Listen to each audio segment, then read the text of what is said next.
In an investing world that's chasing, quick returns and high leverage, what does it actually look like to play the long game? And what does it look like to build out your career over 25 years? That's exactly what we're going to answer today with our experts. So get ready and we're going to dig in.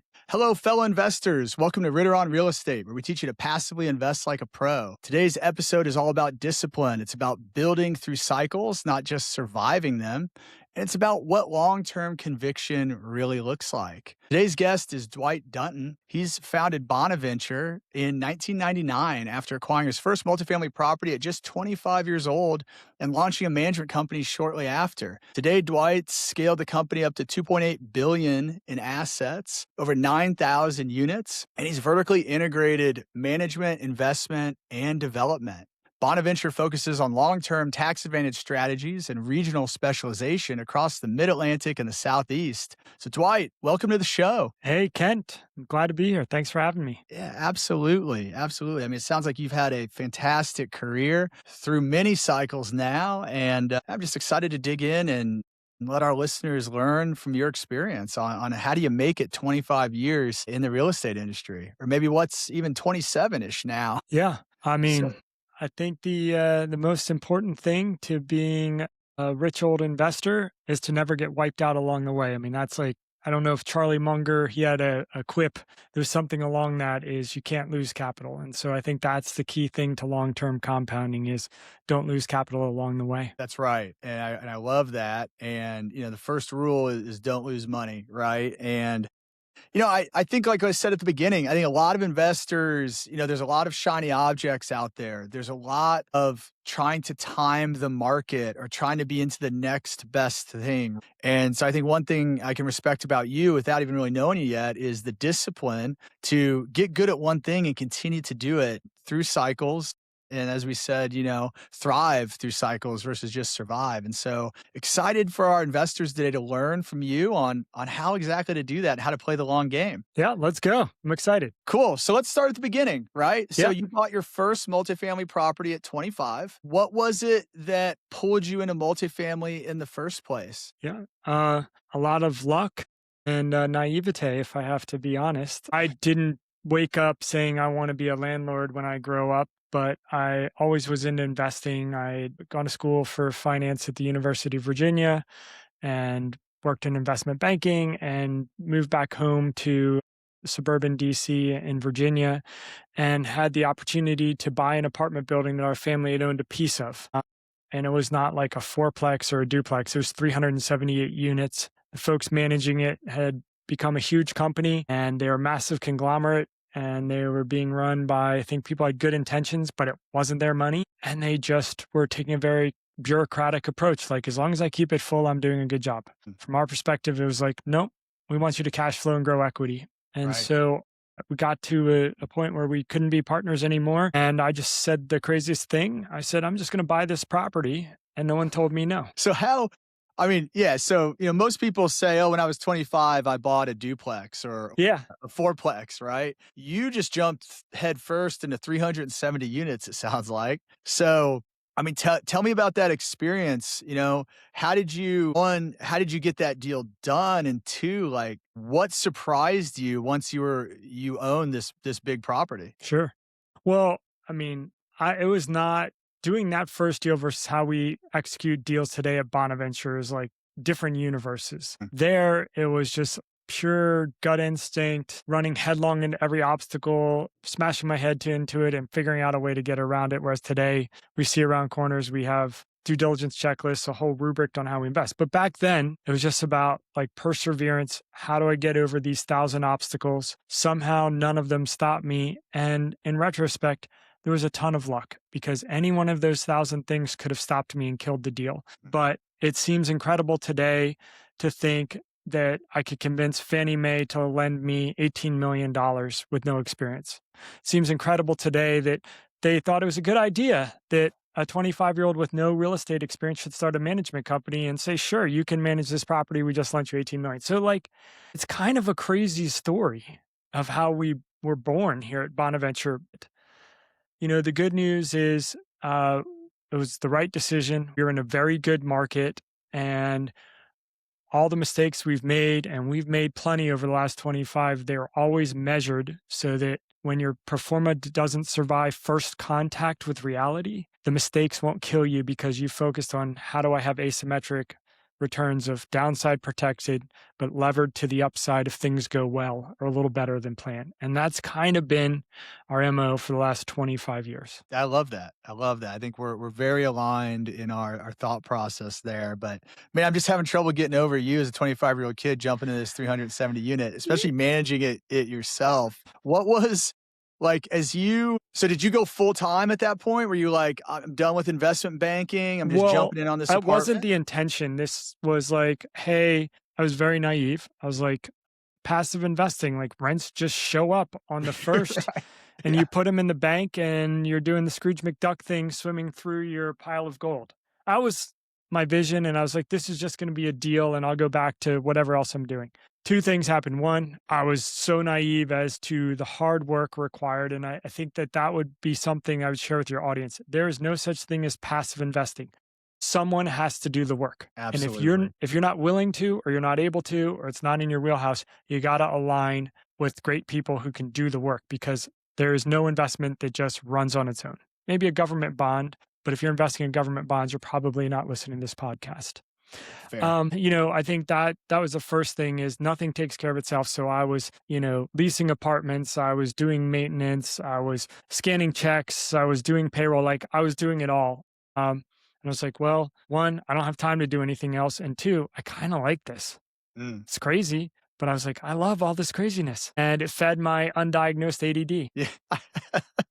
I laugh because I get it. I totally get it in that, I mean, real estate has absolutely become a passion of mine, and as crazy as it is day to day, it's fun and it's tangible and you're solving problems and it's never boring, right? And That's for darn sure. and you can create a tremendous value, right, if you do it well. So, like, you can really Yeah, see the impact of your actions, which I always thought was cool versus being in a cubicle somewhere, just passing papers down the line to the next guy. for sure. It's something you can touch and feel. And the scale of the organization has grown a lot, so I don't spend the Yeah, amount of time on site as I used to, but I love kicking sticks and bricks and visiting our properties and our team members and talking to our residents. It's great. absolutely. So and that's a great segue, right, to where I wanna go because, you kind of fell into this first one, right? Sounds like you fell in love with it a little bit, the process, and so Mhm. when did it become, though, for you, "Okay, I wanna do this again," right? Yeah, great question. So about 18 months after we acquired that property, had run and refinanced out all of the capital. And it's my 26-year-old self going, I'm really good at this. I should do this again. Now, my 51-year-old self today goes, I wasn't that good. I was just in a really good market with 10% rent growth and 9% rent growth. But at the Mhm. time, I mistook a good market for expertise. Hmm. And so we got all our capital out and I was like, let's do this again. And we went and bought a 664 unit property in Richmond, Virginia, and raised friends and family money, which again was a crazy thing because one, it was even bigger than the first one. Never spent much time in Richmond. It was a senior property and I'm 26 years old. So it's like, I can't even relate to our customers, but the investment thesis was really sound. There was a significant margin of safety and that deal worked out. I think we hold it for 18 years and it produced like a 20 IRR over that time. And so, long story short, I think I just got some really good early wins. A lot of it was timing and luck, but also it was persistence and perseverance and having the capacity to grab that doorknob when opportunity knocks and open the door. And I think that's an area where a lot of people, they're afraid to open the door when opportunity knocks because it knocks every day and you just Mm. sometimes don't hear it or you're scared. And that is different from someone who's reckless and dives into things, into oncoming traffic and doesn't look both ways before crossing. But being willing to be open to saying, this is an opportunity. Let me investigate. Let me figure this out. Absolutely. I think that's well said, and I mean, so many people get stuck in the analysis of it, never really take that step to take action, and to realize that opportunity. And so, yeah, I mean, I love that. So you got an even bigger one. And then, so fast forward to today, right? Yeah. in the organization that you've built, which, you said you're about 2.8 billion, I believe, in Yep. assets under management now. So significant growth even from there, right? And so what did that look like? Like, what does the organization look like today? Yeah. So today, I'll tell you where we are today and then maybe walk you through the journey to get to where we are. But the Yeah. organization today has about 500 team members across 5 businesses. Those businesses are all in service of our capital and our clients' capital, which is how do we build long-term wealth through multifamily investing? Mm, And how do we have the platforms that reduce the volatility of returns, protect the downside, while also being able to actually make changes on the fly when what the world offers us in the future is different than what we predicted in Excel. Like that is the fundamentals of the Bonaventure platform. So it's property management. Our management company is Vest Residential. It's in Charlotte. We manage about 20,000 units.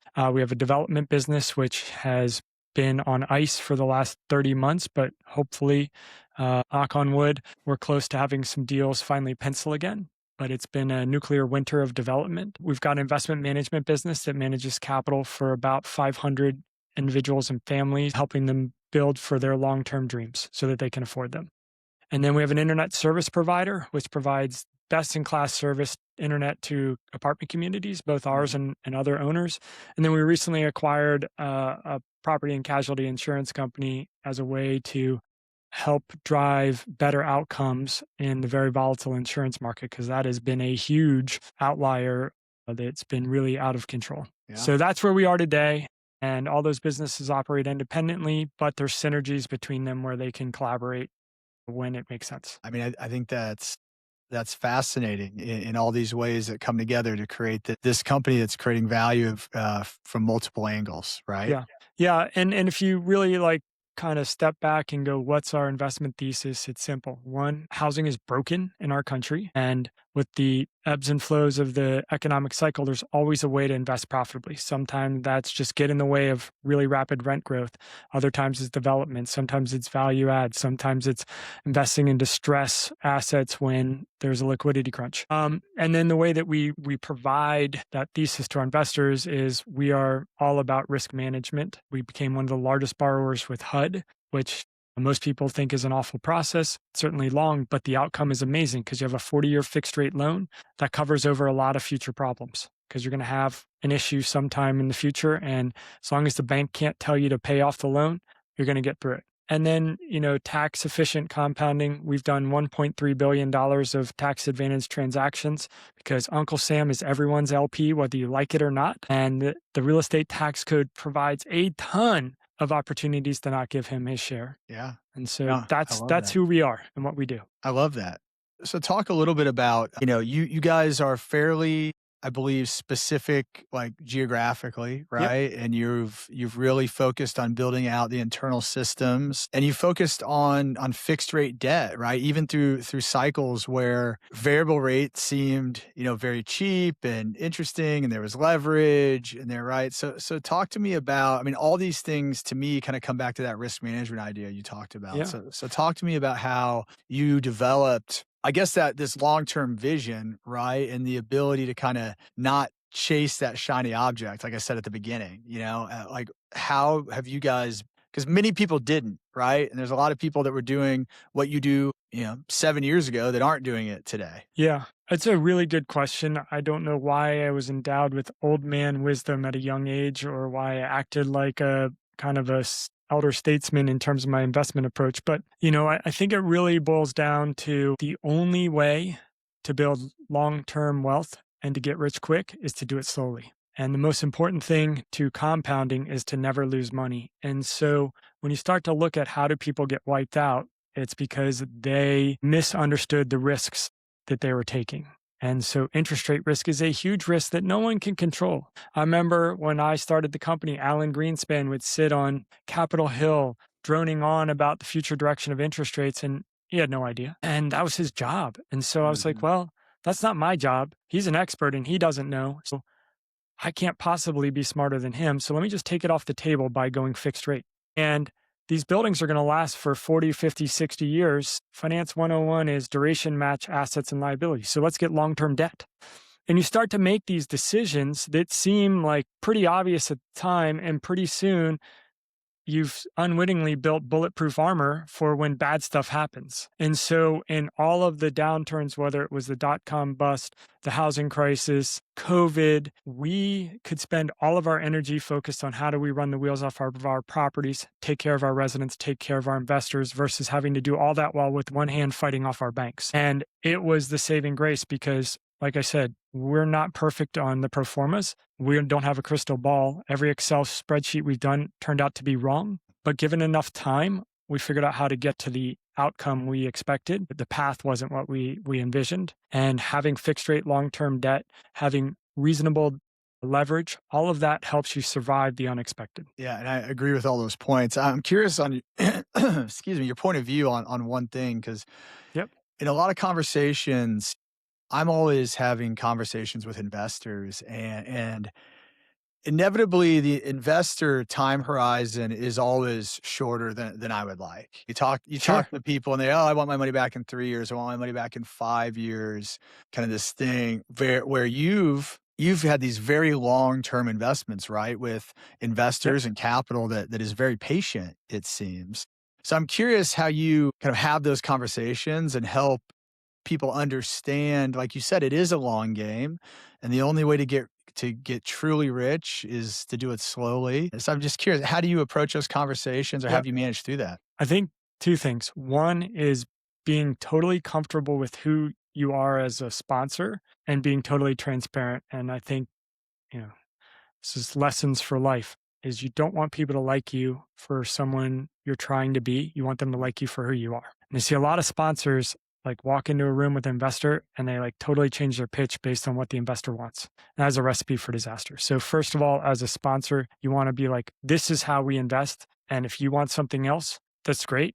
I have a bunch of friends who invest like that. Let me introduce you. So Mhm. that's one is having that being totally comfortable and confident in who you are and be willing to just be loud and proud about it. I think the second thing is once you are to design your entire investment program to create as much alignment as possible between the asset, the business plan for the asset, the duration of the business plan, the wrapper, is it a fund? Is it a single asset investment?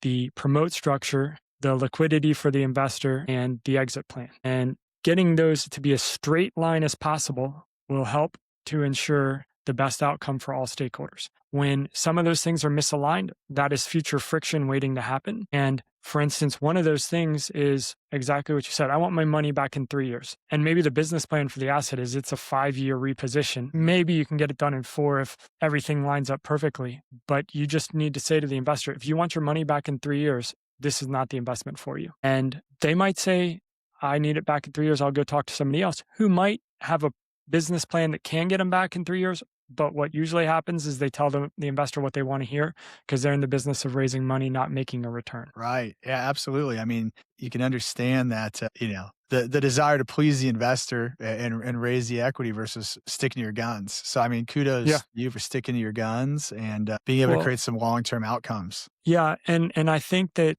going back to that, one of those pieces of alignment is what is the sponsor's participation and how are Mhm. they getting paid? Collectively across all of our programs, our capital is the largest investor. So our alignment first and foremost is co-investing with our outside investors. So our money is at risk. We are invested alongside of you. When we outperform, we're going to get a performance fee of some sort. But that's the alignment we create is like if we start telling things just to get investors to say yes, all we're doing is fooling ourselves because we're the biggest investor. That's dangerous. And That's I don't right. want to do that. I I don't want to incinerate money for myself. So I'm not going to just tell the investors something to get another dollar because my dollar is invested in front of theirs. Absolutely. I mean, and that's true alignment, right? When you got Yeah, skin in the game right next to the investors, and I think really the only right way to do it. I totally agree. And I think that for your listeners, that is really important thing for you to understand when you're evaluating a sponsor or a deal is how much actual cash do they have in the deal versus they rolled in a fee. They Sure. say they're aligned. They got 1% of the deal, money in the deal. they've been a successful sponsor. They should have more than 1% available to put into a deal. Yeah, absolutely. So I wanna talk more about the vertical integration because I think a lot of people think about vertical integration as having property management, right, in house, and you've gone a step further, and you mentioned 5 or 6 Yeah, different business lines, right? So just want to understand kind of the flywheel there and how they feed off each other and how you've kind of brought these businesses in, or grown them over time to be mutually beneficial. sure. Well, I would say, first of all, I didn't set out to build all these businesses. I really love being an investor. But like we started off saying, there's no such thing as passive investment. Someone has to do the work. And when we couldn't find a vendor that could do it to the standards we had, or we couldn't find one that had the alignment, we would begrudgingly build that business ourselves. Yes, Um, I feel that. yeah, the terrible T's, toilets, trash, and tenants. That's what Yep. every property management firm deals with every day. And so we wanted to have great outcomes on property management, take care of our properties, take care of our residents. If we did that, then the business plan and our investors got taken care of along the way. Or when we said, we have these internet companies providing internet at our properties and they provide a terrible experience for our residents, provide a terrible experience for our property managers. They make a ton of money. If you open up the financial results of these mega telecommunications companies, they're making a ton on Absolutely. a really bad service. And so we said, there's got to be a different way. We surveyed a bunch of alternative companies. They all did it differently, but we thought that there was yet a different way to do it where it put the resident first, it put the building owner second, and put the internet service provider third. We exist to make the resident experience amazing. We exist to add as much property value to our buildings and the building owners. And that's just not a value proposition that anyone else had. So we said, let's build this ourselves. So we spent millions of dollars in several years building a revolutionary system where as soon as you sign your lease, Kent gets an email saying, Kent, congrats on your new lease. Make sure your internet works on your move-in day. Get your Mm. username, and it just works. Yeah. Yeah, It's that's beautiful. I mean, yeah, we have a similar and we've got a it's not our own company, we have a partnership with a group where we've done that, on multiple properties, and I think the value of not having to deal with one of the big internet providers who, like you said, I mean, everybody just hates having to deal with, yeah. having to get it set up, be at home, all that, and just being able to have it turned on, right, as soon as they move in is a huge value from a resident experience standpoint. So that's very cool. You guys have built even your own. Yeah, I mean, when you move, the last thing you wanna do is be hanging out waiting for a truck roll from a provider. What you wanna do is walk in there, get your Spotify working so you can get some tunes so you can get unpacked and start living in your new life. That's right. That's right. That's absolutely right. So that's cool. So the management, the internet service Yeah. provider, and then you kept going. Yeah, our development business. So, we have a really unique business model of we partner with landowners. Let's say a family owns a piece of land and it's the perfect apartment site. They want to participate in that long-term value creation of being a co-owner of an apartment building. We will build and partner with them. And then we use HUD loans, which are the worst process, best outcome Yeah. for long-term financing of multifamily, the best wealth creation tool out there. And if we do 2 or 3 deals a year, that's a great year for us. But these deals, because of inflation, have gotten to be 50, 60, $70 million a piece. So it is, when the market is open to development, is a huge business. Mm, Otherwise, it's no business. And then the mm, last one is insurance. And we've got a stake in a regional insurance carrier, and we're using that to help build a better insurance solution because insurance volatility has been crazy and it has blown a lot of business plans and properties and owners up. And that's a risk that we said, frankly, is unacceptable for us in the long term. And so we have to find a way not to always have to be a price taker. I think, one of the other things we figured out is being if your only solution is a good market, whether that's a rising rental rate market or a benign insurance market, and you have no tools to drive cash flow other than the market being good to you and crossing your fingers, is a dangerous place to be. And so we focus a lot on our business plans of how are we going to drive cash flow independent of what the market hands us. And if we're in a good market, that's a bonus. If we're in a soft market, that's okay because we've got tools to drive cash flow. Cash flow rises, property values appreciate. But if you're just a market performer and it's a soft market, you could be sunk. Well, you talked about some of these businesses, which clearly either whether it's controlling cost on insurance or it's increasing revenue through your internet service business, right? I'm curious as you've been through multiple cycles, right? I mean, Mhm. whether it was kind of .com, right, when you were getting started or GFC, COVID, all these, what are some other things that you've been able to successfully do in these quote unquote down markets that have, where you've been able to do that. You've been able to generate value independent of market conditions. Yeah. I mean, I think we've done a ton of value add rehab because that is an easy, low risk way to drive returns. You spend now it's like $15,000 a unit, used to be five. You put in granite, stainless steel, and your resident is willing to pay more. That is a super low risk because if the first unit doesn't work, you stop. If Mhm. it does work, you do another unit, and another unit, and another unit, and you don't have to make a wholesale commitment to the business plan. So like that is one of our favorite ways to create value is through just a in-unit renovation. Just And forcing appreciation on the property. absolutely, Yeah. absolutely. And it's low risk because you go at the pace that the market is accepting. And if the market isn't, you stop.